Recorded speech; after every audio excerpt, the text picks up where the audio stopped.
Sejam bem-vindos a mais um Café com Resenha, este programa que tem por objetivo levar até você um bate-papo descontraído, uma resenha literalmente regada a um café, aqui no Instituto Beneficente Batista Monte Hermão, na recepção, aqui na The Best Coffee, a nossa cafeteria, onde também funciona a Unisa, que é a nossa faculdade. Eu tenho prazer hoje, e quando eu digo prazer, é realmente um prazer, receber aqui o Dr. Luiz Ribeiro, uma figura muito conhecida em Teresópolis, todos conhecem, eu tenho certeza absoluta.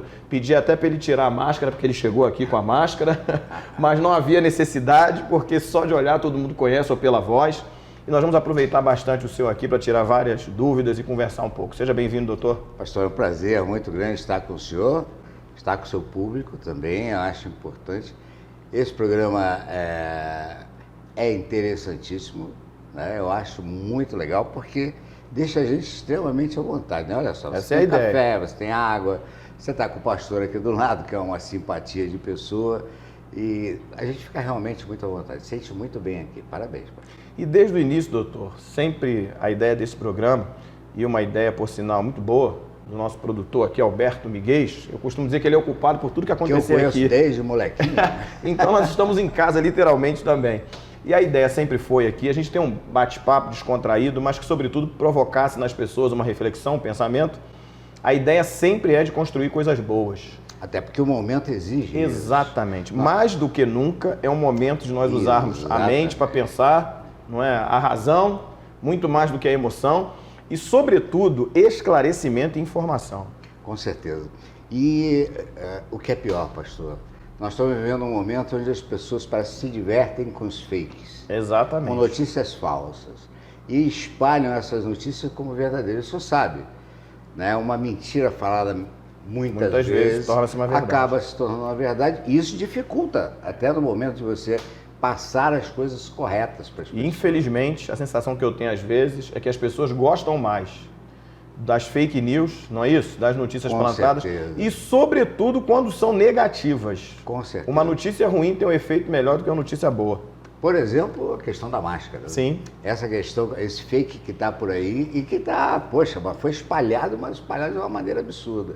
Dizendo que as máscaras que vêm da China, por exemplo, estariam contaminadas. Essa eu ouvi também. Olha, o vírus só vive, por exemplo, no vidro, 4 horas. A partir de 4 horas ele simplesmente morre. Doutor, me dê só um minutinho aqui, porque esse programa aqui não tem pauta, não tem nada. Isso. Ele é organizado, mas ele é espontâneo. Muito legal. Eu vou pedir a você que está nos assistindo agora para mandar uma mensagem para as pessoas assistirem esse programa. Ele vai voltar depois na programação normal do nosso canal, mas porque agora as orientações aqui, e eu vou falar de um jeito aqui, doutor, sem forçar a barra.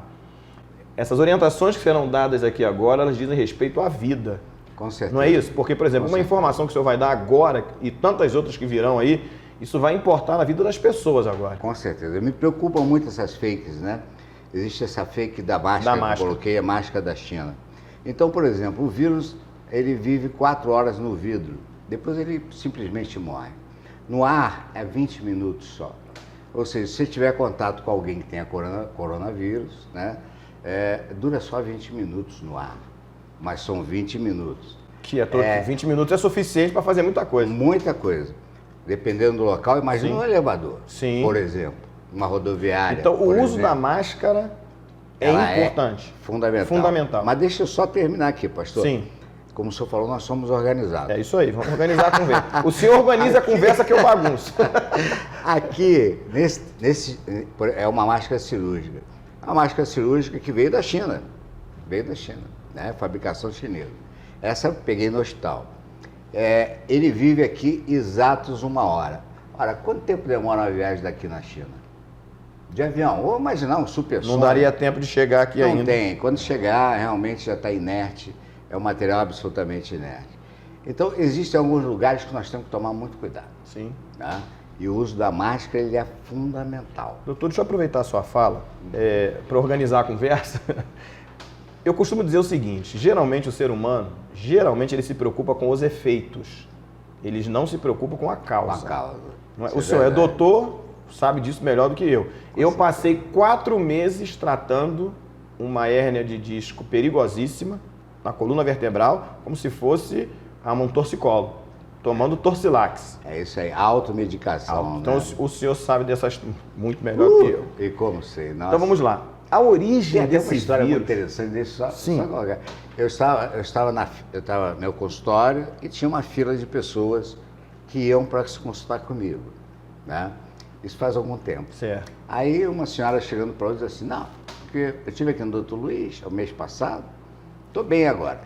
Ele passou remédio, passou exame, viu o exame, deu o remédio, eu tomei o remédio, mas se não fosse o chá da vizinha...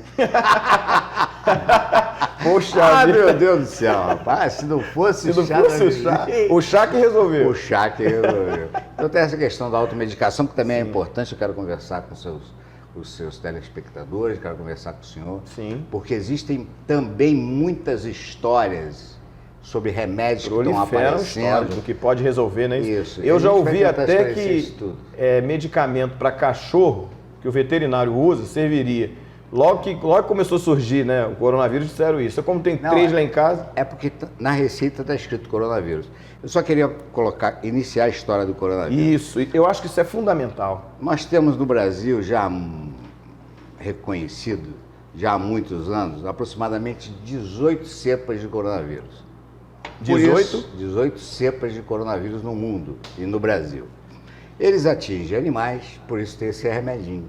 Certo. Mais animais, tem uns que atingem o ser humano, mas com uma gripe bem menos potente que essa, né? E vem esse Covid-19. Começa na China e a China hoje, como é que eu vou falar? É o centro do mundo. Sim.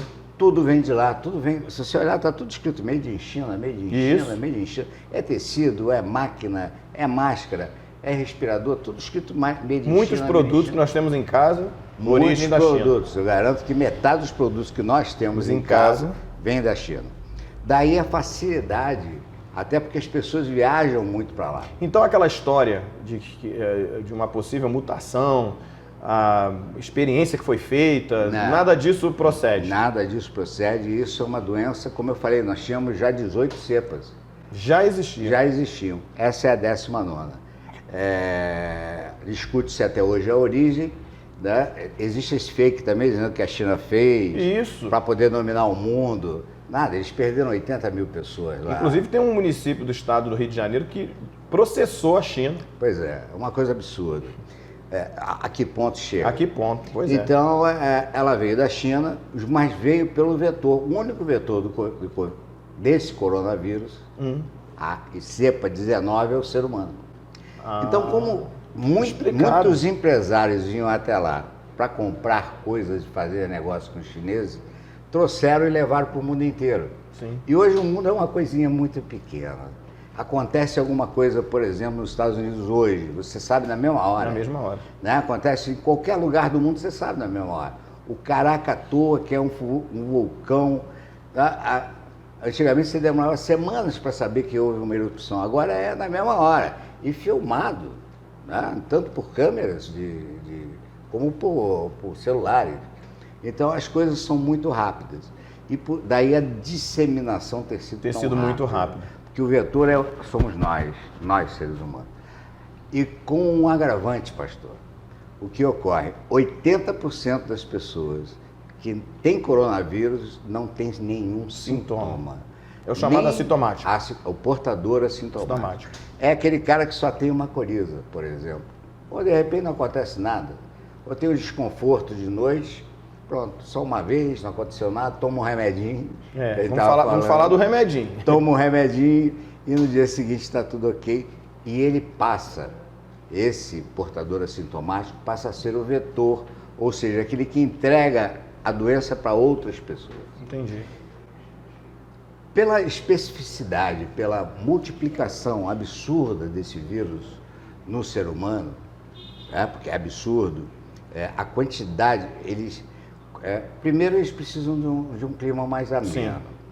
Nós demos azar nesse aspecto, muito azar, porque a nossa epidemia começou no verão. Exatamente. O senhor imagina o que vem por aí ainda. Começou no verão, inclusive na época de carnaval, de festas populares, né? Então, e eu vou trazer agora tudo para Teresópolis, para a gente poder ficar bem mais fácil até para você que está nos vendo entender. Nós tivemos o primeiro caso. primeiro caso aconteceu no Hospital das Clínicas, foi uma médica que veio. Doutor, eu vou lhe pedir um favor, só um intervalinho rápido, nós vamos para um comercial, para um break aqui rapidinho, até para deixar o telespectador com vontade de assistir. É um tempinho dele convidar mais pessoas aqui, porque as informações são ótimas. A gente volta já já com Café com Resenha.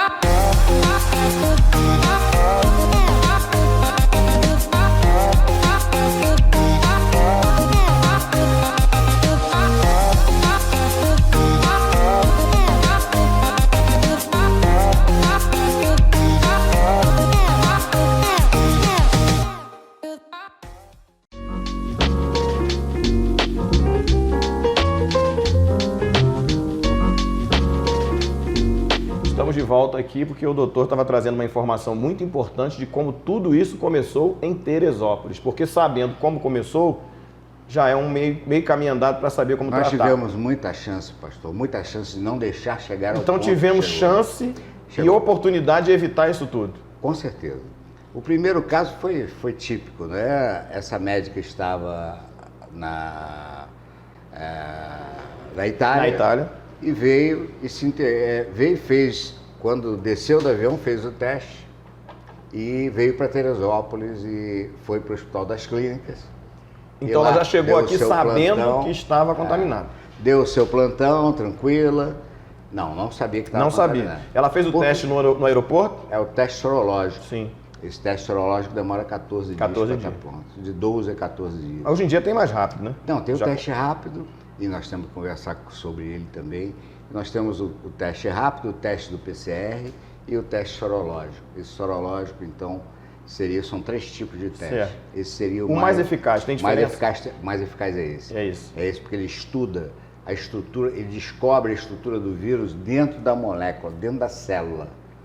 É muito mais eficaz do que por exemplo, o rápido, que é só o IgM-IgG. O que quer dizer IgM-IgG? Se você tem anticorpo ou não. Sim. Se tem anticorpo, já teve contaminação ou está contaminado naquele momento. Né? O outro é o PCR lento. Esse PCR lento ele vai acompanhando os vários momentos onde a reação inflamatória acontece no corpo. Então daí eles definem se é viral ou não. Mas não conseguem determinar que é o corona. Mas ele consegue determinar que existe uma infecção viral agressiva. Certo. E que nesse momento é o coronavírus. Mas então ela veio, teve o seu plantão, teve isso, teve aquilo. E quando chegou o resultado, a cidade toda soube. Aí perdemos a nossa primeira oportunidade. A primeira oportunidade. Qual seria? Fechar as fronteiras. Naquele momento deveria ter fechado. Naquele momento, fechar as fronteiras. Testar todas aquelas pessoas que tiveram contato com ela. Todas. Afastar essas pessoas e essa transmissão que hoje existe, chamada a transmissão comunitária, não estaria acontecendo. Olha, teria sido evitado. Primeira oportunidade e, inclusive, na época eu fiz até um vídeo falando que da importância de uma barreira sanitária não é impedir as pessoas de entrar, é encaminhar essas pessoas que chegassem de fora. Bom, você veio da Itália, veio da Espanha, veio da China, então você vai fazer o teste e vai ficar num lugar onde eu vou te monitorar. Até que seja descartado. Pronto. Foi assim que uma cidade italiana chamada Voz, uma cidade pequena, não teve um caso de coronavírus. Porque teve essa atitude de prevenção antes. Essa atitude de prevenção. Agora, doutor, deixa eu lhe fazer uma pergunta, porque muitas pessoas devem estar pensando isso agora. Essa médica veio da Itália, que era epicentro. O epicentro foi a China. Foi a China, depois a Itália. Logo depois a Itália. E ela veio de lá. Isso. Com a notícia ou com a informação de que ela veio de lá, já não era para ter tomado uma medida agora? Naquele momento era. Aí perdemos a nossa primeira oportunidade de manter só a transmissão estrangeira, a transmissão que vem de fora, não a transmissão comunitária que nós estamos vivendo agora, que a cada semana vem dobrando. O senhor acredita que o governo brasileiro, e aí isso vai desencadear até nos estados e municípios, quando eu falo governo brasileiro, eu digo Sim. presidente da República, enfim, nacionalmente, no estado e no município. O senhor acredita que as pessoas trataram isso com um pouco de despretensão, achando que não era nada muito grave? Com certeza. Porque no carnaval já existia. Já existia, já sabia-se que Já sabia. E ninguém fez nada. O carnaval transcorreu normalmente. Normalmente. Aqui teve, em todas as outras cidades tiveram. Todo de gente, que o pessoal gosta de carnaval, Isso. não temos nada. Sim, nada. Eu não gosto tanto assim, eu acho que é uma festa legal e tudo mais, mas não... Mas a gente fala o carnaval por ser uma festa que tiveram muitos turistas. Muitas pessoas de muitos lugares. Exatamente. E ali realmente foi onde tudo começou, a nível de pandemia no estado do Rio, por isso que o estado do Rio e São Paulo foram os mais afetados naquele primeiro momento, né? E depois se espalhou pelo Brasil inteiro. Então, como a gente estava voltando, o primeiro momento foi esse. Já que não foi feito, nós tivemos o segundo momento. Outra oportunidade perdida pelo nosso governo, tanto municipal quanto estadual. Segundo momento. Federal também, não? Federal também. Segundo momento. Segundo momento era testar todo mundo.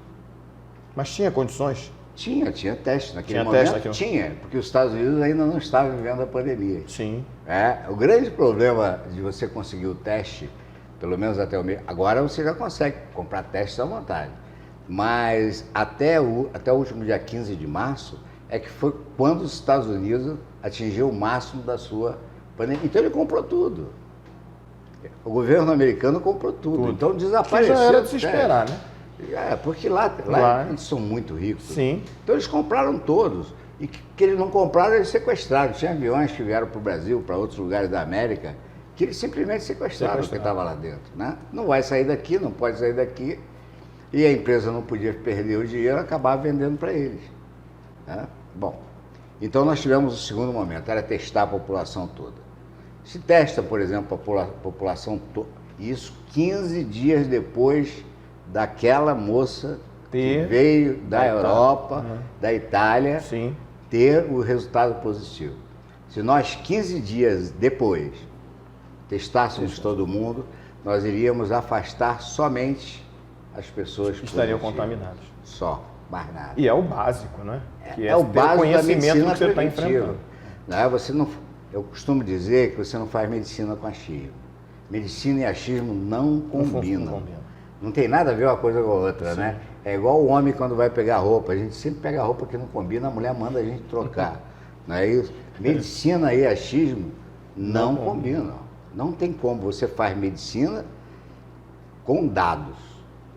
E para o senhor ter uma ideia, a única pandemia mundial que nós tivemos já foi a gripe espanhola, em 1918. Então, o modelo matemático que nós usamos para calcular, por exemplo, hoje, em Teresópolis, quantas pessoas estariam contaminadas, é um modelo usado com essa pandemia, porque nós não temos outra. Não existe outra. Então, por esses dados, nós somos mais de 2.000, pastor. Fazendo uma simples regra de 3, em Teresópolis, hoje nós somos mais de 2.000 contaminados. Fazendo essa regra, né? Fazendo essa regra. Sendo que 80% deles nunca ficarão doentes. Eles são portadores assintomáticos, estão passando. E aí, gente... Esses são os que estão transmitindo. Eu vou contar uma coisinha para vocês sobre isso aqui. Uma coisinha à toa, simples. Já que perdemos a segunda oportunidade, mas eu queria falar antes disso aqui, a terceira oportunidade que nós estamos perdendo nesse momento. Agora, então ainda existe uma oportunidade. Aí já é correr atrás do prejuízo, vamos chamar assim. Sim. Aí já é porque quando você não age, você tem que reagir. Você tem que... seria uma reação tardia, mas efetiva. Novamente, volta a questão dos testes, fazer os testes agora para sabermos exatamente, porque nós não sabemos. Tem a questão do Pedrão, a gente tem escutado tanta coisa, as pessoas chegam, ou são mal atendidas, ou então não são entendidas, ou então não são examinadas. Porque eles têm medo também. Sim. O funcionário também tem medo. Tem medo. Né? Hoje nós temos em Teresópolis mais de 15 médicos contaminados. 15 médicos contaminados? Já mais de 15 médicos contaminados pelo Covid. Eu fico imaginando aquelas pessoas que trabalham no Pedrão que estão lá há 2 meses. Sim. A carga viral que elas são submetidas. A cada momento chega alguém com Covid. Não está sentindo muita coisa, mas está com o nariz escorrendo, está com uma dor de garganta e tem Covid positivo. Sim. Então, eles que estão lidando ali há 2 diretamente meses, quase 3 meses, e, meu pastor, aquilo ali custou R$718 mil que vieram do governo federal. 718 Aquela mil, estrutura do Pedrão. Aquela estrutura que é mínima, não tem absolutamente nada de especial, custou 718 mil.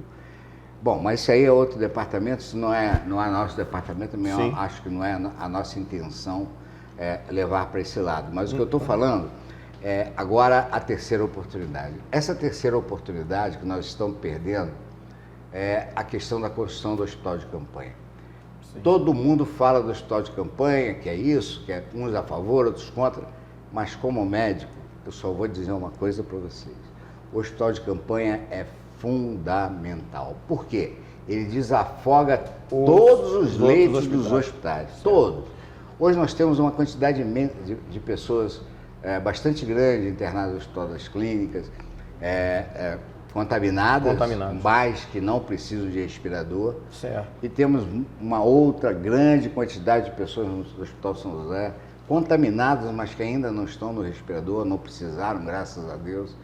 Hoje nós temos mais de 50% dos leitos separados com respirador de CTI já ocupados. Isso que eu ia lhe perguntar, essa questão dos leitos, como está a ocupação? Pois é. Já estamos no desespero ou ainda dá para administrar? Não, já é desespero.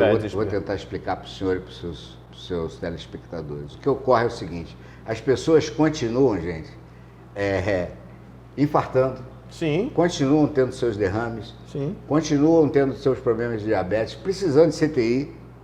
E essas vagas foram retiradas, simplesmente para retiradas. Atender. Não foram criadas novas vagas. Nós simplesmente esquecemos, entre aspas, os outros problemas. E nossas autoridades de saúde fizeram isso. Separaram leitos de CTI para o coronavírus. E as outras doenças que estão aí, estão acontecendo, estão sem leitos. E as pessoas estão na UPA sofrendo. E existem circunstâncias graves, não é isso?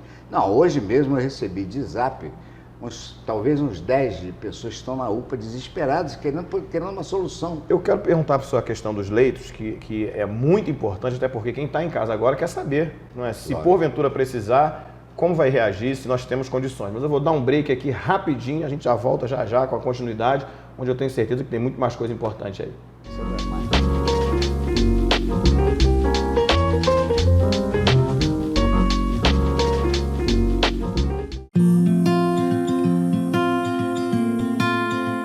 É normal que você, profissional de saúde, se sinta sobrecarregado e estressado nesse momento difícil.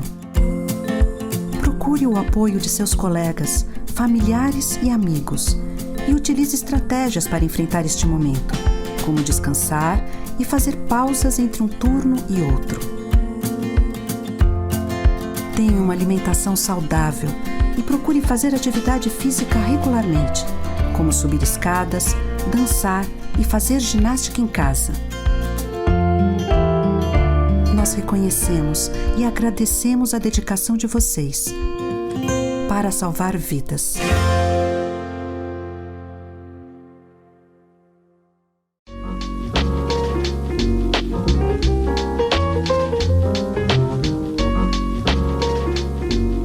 Estamos de volta aqui no Café com Resenha, esse programa importantíssimo, recebendo aqui o Dr. Luiz Ribeiro, está trazendo informações importantíssimas para todos nós. E ele estava falando aqui a respeito dessa condição dos leitos, né, que estão ocupados. Pois é.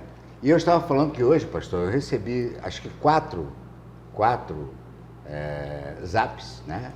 Mensagens de zap pedindo, pelo amor de Deus, para que eu ajudasse a conseguir tirar algum parente que está na UPA, quase morrendo, e não tem para onde ir. Para onde ir. Esse problema já existia. A saúde de Teresópolis nunca já existia. As pessoas estavam no UPA precisando serem transferidas para o hospital. Sempre tivemos esse problema. Sempre tivemos. Aumentou agora, então. Aumentou agora porque você tem uma nova demanda. A demanda do coronavírus, que é específica. É específica. Para você ter uma ideia para os senhores e senhoras, os rapazes e moças que estão escutando, uma pessoa com coronavírus, o único tratamento que existe hoje é a intubação. Essa intubação demora de 14 a 21 dias, ou seja, é um doente que fica muito tempo ocupando um leito de CTI. Muito tempo para poder se recuperar. Exatamente. Alguns se recuperam, outros infelizmente não se recuperarão, mas ele vai ficar no mínimo 14 dias, de 14 a 21 dias entubado. É o único tratamento que existe em termos para manter a vida. E medicação? Já se discutiu tanto, aí o presidente entrou nessa confusão. A cloroquina, a hidroxicloroquina, vamos lá. Os antimaláricos, eles são usados já há muito tempo nas doenças imunológicas. Se a gente está tratando de uma doença que atinge o sistema imunológico, que é o coronavírus, começou-se a usar a cloroquina e a hidroxicloroquina. Quando apareceu essa primeira história da cloroquina, era um remédio que custa R$14 para estourar a caixinha. Sim. Então, é baratinho. No dia seguinte não tinha mais na farmácia. Olha só, muita gente tomou isso. É um remédio extremamente... causa efeitos colaterais até que pode ser até mais graves do que a própria Covid. Olha que informação importante. Pode ser até mais grave, né? Causa derrame, causa infarto. E as pessoas correram para comprar. Causa necrose de fígado. Então as pessoas saíram correndo, comprando. Porque apareceu alguém, e no início não foi nem nosso presidente, foi o presidente Trump. Exatamente. O Trump lá nos Estados Unidos. O Bolsonaro trouxe a informação de lá. De lá. Que a cloroquina, então, estaria sendo usada. Desapareceu das farmácias, agora você só encontra no hospital. A hidroxicloroquina é bem menos agressiva, mas também começou a ser usada. Só que, com o passar do tempo, as informações do mundo... Você imagina, minha gente, quantos cientistas, quantos laboratórios estão correndo, mas correndo muito atrás da vacina. Com certeza. Que é o único remédio eficaz para qualquer tipo de virose, né? E nós tomamos, eu espero que os senhores também e senhoras tenham tomado, eu acho que o senhor tomou, né, pastor? A vacina da gripe. Sim. Eu espero que o senhor também, né? É até bom orientar aí para quem tem que tomar. Como é que você não tomou, rapaz? Como é que você não tomou? Vou puxar a orelha dele. Puxa a orelha dele. Tem que tomar a vacina. Mas, doutor, quem tem que tomar a vacina? Todo mundo? Todo mundo. Que a Neide pegou no pé lá em casa para tomar esse negócio. Todo mundo tem que tomar essa vacina. É fundamental, porque senão serão duas epidemias num momento só. Você vai ter a epidemia da gripe e a epidemia do coronavírus. Uma complicando a outra. Então, porque são sintomas idênticos. Porque essa vacina, na realidade, é para combater a gripe. H1N1, um vírus chamado H1N1 nessa nova cepa desse ano. Sim. Tá? Eu tomei, não tive efeito colateral nenhum, não tenho notícia de ninguém que passou mal, porque tem muita gente que tomava, né? Olha, eu não tomo porque eu fiquei mais gripado que eu... Mas se você não tivesse tomado, aquela gripe que você achou que era mais forte, viraria uma pneumonia. E aí entra no risco. Aí entra no risco. O senhor, enquanto profissional da saúde, o que o senhor teria feito ou faria agora para diminuir o número de infectados? Agora, de maneira bem objetiva. Nesse momento, os testes da população, o máximo de testes possível. Primeira coisa, para saber exatamente o tamanho do problema. Segundo, o hospital de campanha, fundamental. Fundamental. Para você liberar os hospitais para os outros casos que continuam acontecendo. Mas em Teresópolis, existe alguma previsão? Estão se falando nisso no hospital de campanha ou não? Não. Nem se pensa nisso. Infelizmente. Mas Teresópolis teria estrutura para isso? Por exemplo, onde seria esse hospital de campanha? Eu dou um exemplo típico. Nós temos lá um galpão da Sunantex vazio. Seria higienizar aquele galpão. Lá teria condições. Você teria um hospital lá de quê? 200, 400 leitos, certo, por exemplo. E os testes, né? Fazer o teste de massa. Agora deixa eu falar sobre o teste falso negativo rapidinho. Sim. Ele já falou que o Miguel ali já falou que vai estar na hora do intervalo. A produção mandou uma pergunta boa para o senhor aqui. Rapidinho. Ele mandou, então tá bom. Uma pergunta boa para o senhor. Ótimo. Rapidinho na questão do teste rápido. Já existe um estudo da USP que mostra que praticamente 80% dos testes rápidos dão falso negativo. Podem dar. Que é um risco. Um risco muito grande. Muito grande. Então você tem que, além do teste rápido, você tem que também ter os outros dois testes, ter acesso a eles, para você poder confirmar ou não um caso que você suspeite. Então, às vezes, dá um indeterminado, como eu estou com um paciente desesperado em casa, já há 21 dias, porque deu um teste rápido desse indeterminado. E não querem repetir o teste. Tem que repetir a cada 14 dias. Né? Certo. Então, faríamos isso. A questão de colocar álcool gel, coisa simples, no centro da cidade, nos bairros mais populosos. Disponibilizar para a população. Higienização dos bairros, principalmente dos bairros, porque se faz muito na cidade, mas nos bairros, principalmente os mais populosos, tinha que haver uma higienização. Campanhas e mais campanhas de conscientização. Por exemplo, eu tenho visto muita gente usando a máscara. Aí eu ia entrar na segunda pergunta para o senhor, porque a gente costuma dizer o seguinte, a gente responsabiliza o governo. Mas é a nossa parte. Aí eu queria entrar agora na outra pergunta, a nossa parte. Primeira coisa é a importância da máscara. Vamos imaginar que eu tenha coronavírus e o senhor não. Eu estou de máscara. O senhor tem a possibilidade de pegar esse coronavírus mais de 40%. Mais de 40%. Mais de 40%. Possibilidade de pegar o coronavírus de mim. Com máscara? Com máscara. Agora, nós dois estamos sem máscara. Eu tenho coronavírus, o senhor não. O senhor tem 75% nessa conversa de contrair. E aqui todos os... Que Deus nos ajude, porque o senhor eu não tenho. Mas com certeza não. Não tem, não. Não. Agora, nós dois usando a máscara cai para 1,5%. Olha a diferença. Olha a diferença. Agora, então, o uso da máscara, porque, por exemplo, eu que continuo transitando por força de obrigação de trabalho, então eu estou vindo lá do Rio de Janeiro e passo por pessoas dentro do carro com a máscara. Isso é necessário? Olha, o carro... Camarada, às vezes, com o vidro fechado com máscara. O carro e a casa são os lugares onde menos há possibilidade de contaminação. De contaminação. Os lugares onde você tem mais possibilidade de contaminação são elevadores. Elevador. Sim. Entrou no elevador, gente, ó, máscara. O elevador tem que ter álcool gel dentro. Tem que ter para a pessoa poder apertar o botão e lavar a mão. Se não tiver, pega o seu. Então perceba, apertou o botão do elevador, o botão do elevador, porque a gente não sabe quem acabou de apertar. Quanto tempo o vírus pode ficar? No plástico, 4 horas. 4 horas o tempo, é muito tempo. É muita coisa. Dentro do elevador, ainda mais elevador. Que muitas pessoas... daqueles, o fluxo de pessoas é muito grande. Onde o fluxo é grande, só imagina, né? Aeroportos. Sim. Depois vem, por incrível que pareça, né? Aí vai começando a descer. Vamos colocar em vermelho. Elevador, aeroporto, rodoviária. Esse é vermelho. Depois vem os bancos e, no caso, lotéricas. Que é onde aglomeram mais pessoas ultimamente. Só que agora estão aglomerando lá de fora, que é a mesma coisa se estivesse aglomerando lá de dentro. Sim. Porque o governo não teve nem o bom senso, o mínimo bom senso, por exemplo, quando distribuiu os R$600, era para ser de uma maneira gradativa. E evitar que as pessoas se entupissem. Todo mundo querem, né? E os bancos também, preocupados com seus funcionários, preocupados com embora sejam salões grandes, sim, e a possibilidade de contaminação em banco é menor, justamente por serem grandes, os salões serem grandes. Se houvesse, pode entrar de 5 em 5. Sabe o que eles fizeram, pastor? Diminuíram. Exatamente. Diminuíram o tempo e fecharam, passaram a atender lá de fora. Eu ia falar isso agora. É o absurdo do absurdo. É isso aí.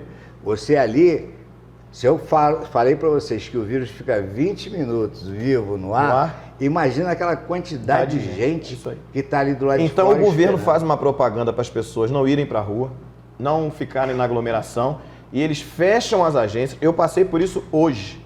Não consegui uma agência, fui para a Várzea, que está lotada de gente. Isso aí. E aí as agências com uma fila, pessoas próximas uma das outras. Infelizmente é isso que acontece. E as lotéricas. A lotérica é outro lugar. A lotérica hoje é o nosso banco, né? É o banco das pessoas mais humildes. Sim. É o banco das pessoas que, de repente, esqueceram de pagar, até lá a lotérica. Corre na lotérica. Na lotérica. Todas com filas intermináveis. Todas com filas intermináveis. Isso, o que é absurdo do absurdo. Quer dizer, o governo prega uma coisa e faz exatamente o contrário. Mas aí, voltando ao uso da máscara, eu tenho visto muita gente também usar a máscara assim, ó. Pastor, olha para mim, pastor. Seu bigode é bonito, doutor. É bonito. Olha só, eu estou respirando normalmente sem a máscara, eu estou tossindo normalmente sem a máscara. Tem outros que usam pior, usam assim, ó. É pior ainda. Né? Isso aqui passa a ser um colarzinho. Agora, o uso da máscara correta, ela tem que vir do nariz até o queixo. Até o queixo. Ela tem que cobrir essa região. Isso é mesmo aquelas pessoas que fazem a máscara em casa, que é uma das coisas que a gente vem, já que o governo não dá, porque o nosso governo, por exemplo, Teresópolis podia ajudar a feirinha do Alto, pastor. Porque tem pessoas lá que têm confecção, elas poderiam fazer. E aí que vem uma pergunta importantíssima. Nós vamos começar ela agora, mas é possível que ela vá por ir para o outro bloco. Mas ela é importante e eu queria tentar ainda fazê-la agora. A Feirinha do Alto, que para Teresópolis, para o comércio de Teresópolis, é importantíssimo. São, em média, são quantos? São 700 barracas ali? São 700, 600 e pouco. 600 e pouco. Então o senhor acabou, as pessoas que trabalham, o turismo, seria possível ela funcionar com algumas medidas se fossem tomadas? Mas tudo é possível funcionar desde que a Europa está provando isso. Né? A Itália já tem muita coisa aberta, a Espanha já... Mas primeiro você tem que começar a cair a Inclusive curva. O campeonato italiano, os clubes voltam a treinar dia 18 de maio. 18 de maio. Então você tem que começar a curva de subida, e a nossa curva, infelizmente, por falta daqueles cuidados que nós, quando começamos falando, as oportunidades que nós tivemos e não aproveitamos, a nossa curva está idêntica ao do Rio de Janeiro. De Teresópolis? De Teresópolis. Ou seja, dobrando os casos a cada semana. A cada semana dobra os casos. Então essa curva, ela tem que começar a cair. A hora que ela começa, que ela der o primeiro sinal de cair, é o momento de você poder fazer de maneira controlada. Eu dou só um exemplo, né? Vou pedir o senhor para dar esse exemplo já no próximo bloco, o senhor dá uma respiradinha. Nós estamos... Né? Eu estou respirando bem, rapaz. Mas o senhor está indo direto aqui, mas tá bom demais. Só um pouquinho, a gente volta daqui a pouco, muito mais para você que está nos assistindo.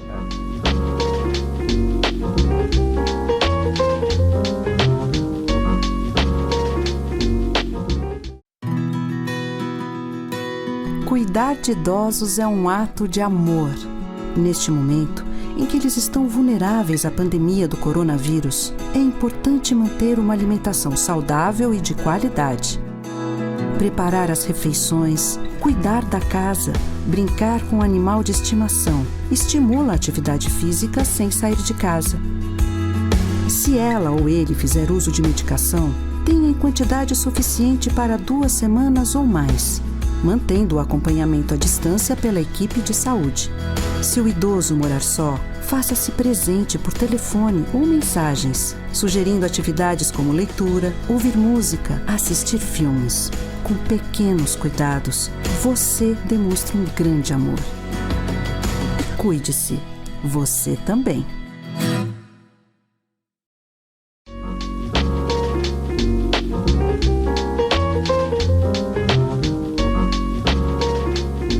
De volta aqui no Café com Resenha, programaço imperdível para você que precisa receber orientações, que eu tenho certeza que está clareando muito as nossas mentes aqui hoje. Vamos voltar então, doutor, que falávamos no bloco anterior, que o senhor vinha discorrendo a respeito nós paramos até na Feirinha do Alto. Feirinha do Alto. A Feirinha do Alto é um ambiente aberto, gente. Então, o ambiente aberto e higienizado, ou seja, se tiver higienizado, você pode abrir por setores. Né? Eu, inclusive, dei uma ideia num programa anterior que algumas barracas de alguns setores, de outros setores, bem esparsas, né? E de maneira pontual, por exemplo, as barracas que vendem roupa estão em determinado setor, estão em determinado setor, estão em determinado... Então você abre 5 aqui, 5 ali, exatamente como a gente pede essa separação de 1 metro, daria uma separação maior e o turista ou a pessoa que viesse, ela viria porque olha, como eu falei, nós perdemos aquela oportunidade lá atrás de fechar realmente a cidade. Sim. Então agora nós já estamos em transmissão comunitária. Não temos muito mais o que fazer em termos de segurar essa transmissão, a não ser o isolamento, essa quarentena. Se essas medidas que o senhor falou, as oportunidades perdidas, se elas tivessem sido tomadas... Hoje estava tudo aberto. Hoje poderia estar tudo aberto. Não, hoje estaria tudo aberto. Hoje estaria tudo aberto. Seria a primeira cidade do Brasil a estar tudo aberto. Entendi. Então perdemos uma grande oportunidade. Perdemos 3 oportunidades, né? Ainda daria tempo disso? Não. Hoje não dá mais? Não. Hoje o senhor não aconselharia abrir? Tanto é que a gente já vem na 3ª oportunidade que estamos perdendo, que é a construção do hospital já para tratamento, né? Do hospital de campanha, para você diminuir a sobrecarga nos hospitais, e os testes para sabermos exatamente quantos somos, quantos estamos contaminados. Agora nós já estamos correndo atrás do prejuízo. Então eu vou lhe fazer uma pergunta que todo mundo quer resposta, inclusive eu. O senhor tem tanta experiência, o senhor tem experiência, conhecimento na administração pública, quanto tem na área de medicina. Então, poderíamos entender que o senhor facilmente consegue entender os dois lados. Porque o que ocorre nesse momento? Tivemos um programa aqui com uma contadora, Paloma, que por sinal foi muito também esclarecedor, mas eu coloquei para ela a seguinte situação. Existe o governo que se preocupa muito prioritariamente com a questão da saúde, está certo, são vidas. Mas existe uma outra ponta, que é a parte econômica. O governo também tem que se preocupar com o mesmo valor. Pois é, mas aí se eu estiver errado, o senhor me corrija. Do lado de cá, como cidadão comum, a sensação que eu tenho é que, não estou falando de Teresópolis não, com exceção de alguns estados que eu tenho conhecimento, se tirar pelo estado do Rio de Janeiro, agora a postura do... O Espírito Santo começou a abrir tudo. Pois é. Aí eu pergunto para o senhor o seguinte, aqui, vamos pensar na nossa terra, Teresópolis. As informações pelas redes sociais são até bastante satisfatórias com relação ao número de infectados, graves, os que for... Essas informações são dadas, ótimas. Mas e o outro lado econômico? Bom, então eu vou começar a questionar esse ótimo. Essas informações são ótimas porque nós não testamos todo mundo. Sim, do que sabem. Do que sabem, né? Com as deficiências que o senhor já colocou. Isso aí, com os casos subnotificados, mas não teria que ter uma ação direta na parte econômica? Sim. Por exemplo, ouvir pelo menos, conversar, pensar numa forma de abrir, eu defendo que não se abra tudo. A coisa da abertura controlada. Isso. Né? Você precisa ter essa abertura, até porque nós chegamos num momento onde as pessoas, o dinheiro está acabando. Está acabando. Não, o seu só não, pastor. De todo mundo. Também. De todo mundo. E o pior é que eu não posso nem recorrer a R$600. Vai ser negado. Não. Vai ser negado. Então chega uma hora que o dinheiro acaba. É nesse momento que o governo tem que agir, de maneira absolutamente controlada. Sim. O que você teria que fazer? Bom, você pode usar a mesma regra de isolamento, ou das pessoas em trânsito. Todo mundo de máscara, abre uma loja, a outra não, abre uma loja, a outra não. Essa abertura só pode entrar 2 pessoas por vez. Como alguns estados já estão fazendo, cidades estão fazendo. Tipo o rodízio que São Paulo faz na questão dos carros. Isso. Os números pares podem circular, número 9 pode circular tal dia, número 10 pode circular tal dia. Então você provocaria com isso, de maneira bastante progressiva, um aumento da atividade econômica. E ao mesmo tempo seguiria os casos. Olha só que coisa. É simples, é matemático. Então seriam as duas coisas. As duas coisas juntas. Andariam juntas. Bom, o equilíbrio aí. Né? Eu abri, por exemplo, a Feirinha do Alto. O que aconteceu com o número de casos em Teresópolis em 2 semanas? Aumentou muito. Então, vamos dar um passo atrás. Abrimos a Calçada da Fama. Dessa maneira que eu lhe falei, com as galerias, inclusive. Abre uma loja, a outra não. No dia seguinte abre a que estava fechada, a outra fica fechada. Exatamente. E depois, dali a uma semana, você mede novamente os casos. E você vai saber exatamente o que está acontecendo. Acompanhando. E dá para dar esse passo atrás ou esse passo à frente. Exatamente. Né? Acompanhando os casos, a evolução dos casos.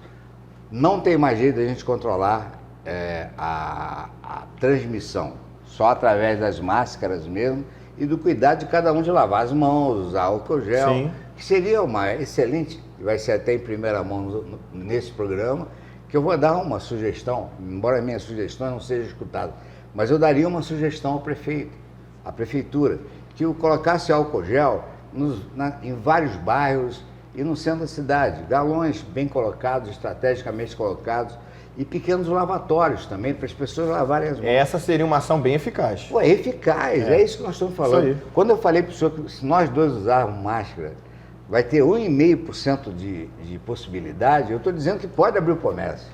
Olha bem o que eu estou falando. Quando eu falo que quem está falando é um médico. 1,5%. Usando a máscara? Pode abrir o comércio, lógico que pode. Desde que se siga e se acompanhe o resultado. Sim. Não é importantíssimo acompanhar os resultados. Porque você abriu a Calçada da Fama. Os casos que estão 70 mais ou menos por semana, novos casos, passarem para 200, opa!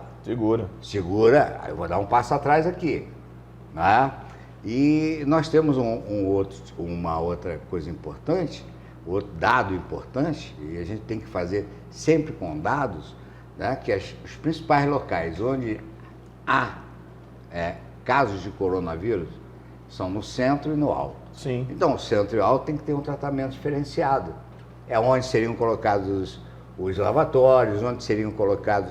Só que o centro e alto, eles são o polo de atração de toda a cidade. Exatamente. Todo mundo vai para o centro. Acaba indo para lá. E todo mundo vai para o alto. Então, esse polo de atração também é um polo de contágio. De transmissão. Então, ali que seria o grande esforço do governo hoje. As periferias também, os bairros, inclusive aqui, bairro São Pedro, Sim. por vezes também não tem muita gente na rua também. Muita gente e as na pessoas rua, próximas, sem máscara. Sem máscara. E não, até agora nós estamos dando sorte, né? Na realidade estamos dando sorte. Mas como eu falei, nós também não temos teste. Nós não sabemos quantos no bairro São Pedro estão. Não dá para ter uma ideia não de tem fato. Como tem, Porque eu, inclusive, até muita gente que está assistindo agora esse programa, que me acompanha, seja na igreja ou nas redes sociais, sustentei durante algum tempo, alguns dias, que há um mês atrás, todas as estatísticas dariam que agora nós teríamos um número muito maior do que tem. Mas nós temos. É aí que entra. Então nós temos, só não temos a certeza da materialidade da prova dos exames. Foi feito um estudo, só para você ter uma ideia rápida, foi feito um estudo entre a USP, São Paulo, a Universidade Federal de Porto Alegre e a Universidade Federal de Minas Gerais, usando aquele modelo matemático que eu coloquei, que o senhor citou lá atrás da FEB espanhola de 1918. Hoje no Brasil nós teríamos, pelo esse modelo matemático, que já que a propagação é a mesma, Sim. o nível de propagação é mundial, então por esse modelo matemático nós teríamos no Brasil 300 mil casos. Então muito mais do que se divulga. Muito mais. Que hoje se divulga 89 mil e tudo mais. Né? 3 vezes mais no mínimo. No mínimo. Então, se levarmos isso para Teresópolis, nós seríamos 2 mil. Né? Isso sem apelação, gente. Nós estamos falando modelo matemático. Sim. Isso é matemática e estatística. E estatística, infelizmente, é infalível. Nesses casos é infalível. Então, não quer dizer, pela falta de pessoas que foram notificadas ou que ficaram doentes, que os bairros de periferia sejam largados. Muito pelo contrário. Nós temos que tratar muito bem aqui, porque as pessoas moram muito próximas. Sim. Muito mais próximas que no centro, por exemplo. Elas estão muito mais próximas. Então, aqui a higienização teria que ser perfeita. A informação, tem que informar esse Tem que povo. informar. É princípio básico da da informação. Não é um informação. carrinho de som passando que vai informar ninguém, não. São as equipes de saúde comunitária entrando na casa e dizendo, isso tem que fazer. Mas tem nós que temos estruturas de pessoal para isso aqui? Nós temos estrutura de pessoal, só não é usada. Aí onde faltar, você reúne pessoas. Sim. Né? E treina essas pessoas. Não pode fazer o que fizeram no Pedrão. Né? Eu, inclusive, tive uma reunião com o sindicato, que eu sou sindicalizado, e lá eu coloquei minha opinião. As pessoas que estão no Pedrão todas elas podem estar contaminadas ou não, mas tem muita chance porque só receberam o EPI 15 ou 20 dias depois de começarem a trabalhar, um EPI que não é completo. Não, o treinamento foi um treinamento, sabe aquele treinamento de flash? Sim. Né? Foi um treinamento muito rápido. Pegaram pessoas do pote, pessoas que estavam trabalhando em creche. E colocaram lá. Isso é um risco, né? Mas um risco imenso. Eu quero aproveitar esse raciocínio, como eu costumo dizer, na esteira deste mesmo raciocínio, nós acabamos de presenciar aí, todo o Brasil inteiro assistiu um embate entre o presidente da República e o seu ministro da Saúde, que culminou com a demissão dele, que foi um fato, para o momento que nós vivemos, absurdo. Absurdo. Não é político, de gestão. A política, absurdo. Você faz política da saúde, não faz política com saúde. E o senhor, com muito mais experiência do que eu, vai esclarecer a mim e os nossos telespectadores, ali houve, na realidade, um embate político. Eu acho que a discussão de ideias, a discussão de posicionamento, um a favor de abrir tudo e etc., o outro contra. Mas eu acho que a discussão política foi superveniente à questão da saúde. É uma leitura que eu faço. Eu também faço a mesma leitura. Eles aproveitaram uma coisa muito interessante. As várias forças envolvidas. Né? O ministro Mandetta, Ele estudou aqui na FES. Tive essa notícia, inclusive numa entrevista ele fez menção. Para nosso orgulho, quer dizer, ele mesmo assumiu que estudou em Teresópolis, era fonte de orgulho para a gente, estava indo muito bem, só que ele não conseguiu responder uma pergunta que ninguém consegue responder no Brasil e usaram isso até para poder desgastá-lo. Foi, quando que isso acaba? Sim. E quem é que responde isso? Ninguém. Aí eu vou dizer para vocês por quê. Lembra que eu falei lá atrás que nós demos muito azar de ter começado a nossa pandemia, a nossa epidemia. Pandemia quando é mundial, epidemia quando é local. Sim. A nossa epidemia no verão, lembra que eu falei lá atrás? Isso. Foi azar? Por quê? Porque agora vem o frio. Pois é. Agora vem o frio. E o vírus propaga mais no frio. Muito mais, ele fica muito mais agressivo. Agressivo. Não é questão de propagação, não. Porque os vetores continuam os mesmos. Sim. Mas ele fica ele mesmo. Ele. Ele fica muito mais agressivo. A temperatura favorece a ele. Favorece isso. E por isso que aconteceu na Itália, né? Nós tivemos esse número imenso. Na Espanha, que lá já começou no inverno. Doutor, seu conhecimento, gestão pública e área de saúde, o senhor acredita que as iniciativas do governo municipal, falando aqui da nossa casa, já que eu fiz a questão federal, entre o presidente e o ministério, pela minha preocupação política, etc., e o desgaste. Aqui em Teresópolis, o senhor acha que a gestão pública aí do governo municipal tem tomado as medidas cabíveis? Como eu falei, nós perdemos perdemos já 2 oportunidades e estamos perdendo a terceira. Eu acho que eu não preciso mais, porque senão a gente estaria muito nessa esfera. Uma esfera que realmente eu não gostaria de tocar. Porque... E aí o senhor fala como médico. Pois é. Como médico, não. Com certeza não. Poderia ter sido feito muito mais. Como médico, eu tenho essa convicção. Poderia ter sido feito muito mais para defender... Mas a questão política acaba não influenciando. Exemplo, o governo municipal aqui está uma relação muito forte com o governo estadual. E o governo estadual rota de colisão com o governo federal. Isso, de alguma maneira, não prejudica aqui? Esse foi o grande problema nosso. Aqui só se copiou o que o governo estado fazia. Por exemplo, quando... A barreira que nós colocamos, a barreira sanitária que nós colocamos nas entradas da cidade. Eu tinha pedido, como eu falei, uma semana depois, aliás, 2 semanas, só saiu o teste positivo 2 semanas, 2 semanas depois que aquela moça teve Isso é um erro do governo. Esse é um erro do governo municipal. Ali era o teste, tinha teste para comprar, tinha dinheiro para comprar. A Câmara liberou 34 milhões de orçamento para ser remanejado só para a saúde. 34 milhões. Seria suficiente? Muito, mas muito suficiente para você testar todo mundo. Todo mundo. Inclusive ter testes rápidos, que são laboratórios pequenos, você poderia botar nas fronteiras, por exemplo. Então ali nós perdemos essa oportunidade. Então, como médico, aí, falando de uma maneira muito sincera, o governo municipal errou. Errou muito. Errou porque não entendeu a importância ou a gravidade do problema que nós íamos enfrentar e copiou tudo o que o governo estadual fez, que também fez muita coisa errada. Muita coisa errada. Muita coisa errada. E aí eu quero aproveitar, doutor, esses minutos finais, pelo conhecimento que o senhor tem, e que o senhor desse algumas orientações aqui para os nossos telespectadores. Agora, as pessoas que estão em casa, o que fazerem para evitarem aí o risco da contaminação? Vamos lá. E isso é fundamental. Eu quero realmente a importância do seu programa, a importância do café. Com certeza. Né, desse café, é exatamente isso. O que eu faço? Eu já estou em casa 20 dias, 30 dias, não saio de casa. Pra você ter uma ideia, eu peguei a chave do carro do meu pai e sequestrei. Meu pai tem 90 anos. Aí disseram que meu pai é do grupo de risco, que eu também sou do grupo de risco, né? Tem mais de 60 anos. Olha, o risco que a gente tem é eu perder meu pai. Quer dizer, eu é que sou o grupo de risco, na realidade, é perder meu pai. Eu não posso perder meu pai. É meu patrimônio, é aquilo que me mantém a minha família unida. Meus filhos não querem me perder. Não é? Então eu não sou o grupo de risco. Mas para o Covid nós somos o grupo de risco. Então as pessoas com mais de 60 anos manterem-se em casa o máximo de tempo possível.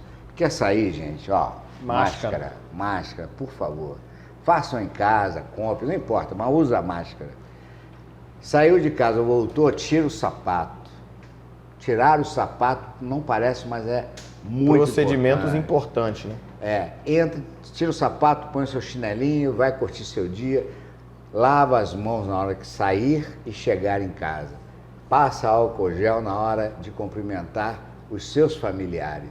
É na família que realmente há essa transmissão mais efetiva, porque você está no ambiente Exatamente. fechado. E quem sai, volta. Vai no supermercado só de máscara. Só saia de casa desse grupo de risco, só saia de casa em caso de extrema necessidade. A outra definição de grupo de risco são os hipertensos, descontrolados, ou aquelas de difícil controle, aquelas pessoas que vivem com 18 de pressão, 17 de pressão, certo. Não aqueles que tomam remédio e fazem 12 por 8 de pressão e não têm 60 anos. Né? Mas essas pessoas que estão com essa pressão descontrolada fazem parte do grupo de risco. O diabético faz parte do grupo de risco. E as pessoas imunodeprimidas, são aquelas pessoas que têm AIDS, pessoas com tuberculose, pessoas que têm tratamento de câncer, já estão em tratamento ainda, não foram liberadas. Essas pessoas têm que ter muito mais cuidado. As outras, se saírem, sempre com máscara. Sempre com máscara. Usando a máscara e tomando esses cuidados que eu falei, a possibilidade é de 1,5%. Poxa, gente. Muito pouco. Vale a pena. Vale a pena. É o tipo da coisa que vale a pena fazer. Não são coisas assim tão caras, que você pode, por exemplo, limpar a sua casa toda com água e sabão. Sim. Não precisa usar álcool gel em tudo. Água e sabão. A camada de gordura desse vírus, ela é extrema. Qualquer coisa destrói, porque ela é muito fina. Então qualquer produto de limpeza, um detergente, qualquer coisa.